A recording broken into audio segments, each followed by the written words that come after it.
Tragedy at Annunciation Catholic School. A calm morning turned nightmare.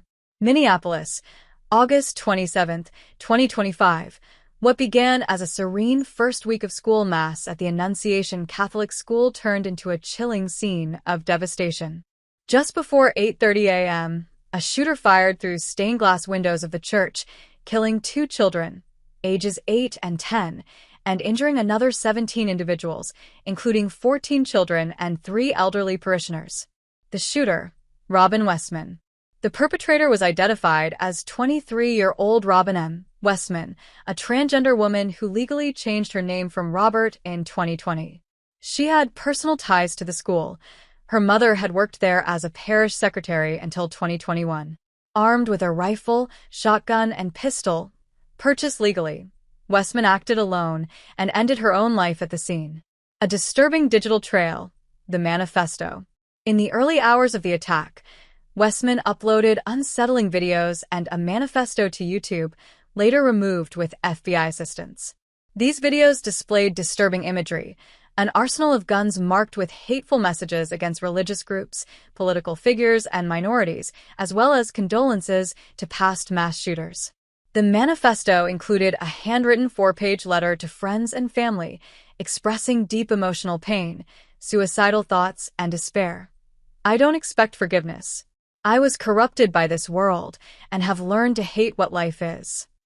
The FBI is investigating the crime as both an act of domestic terrorism and a hate crime targeting Catholics. Community response and collective mourning.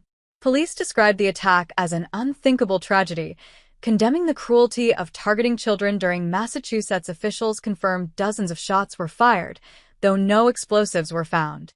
Mayor Jacob Fry spoke emotionally, saying, "These kids were literally praying. It was the first week of school. They were in a church. Anyone using this to villainize the trans community has lost their sense of humanity. We should act out of love for our kids."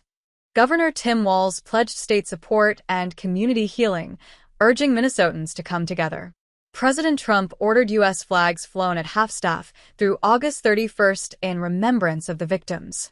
The Vatican expressed deep sorrow and solidarity. More than 600 mourners attended a candlelight vigil and rosary for the victims.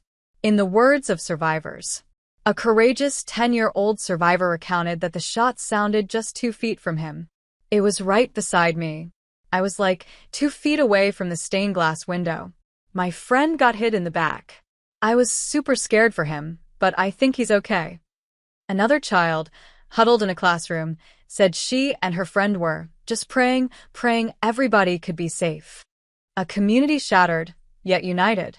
Local residents, many not directly connected to the school, flocked to the scene with flowers and tearful vigils. One neighbor tearfully said, "We're so tied together. Something like this happens, we're going to band together." Why this matters, and what comes next. This assault stands as deeply symbolic, a deliberate massacre of innocent children during worship. It underscores urgency on multiple fronts: mental health intervention, online radicalization, gun regulation, and hate crime prevention. The FBI continues probing Westman's digital trail and psychological state.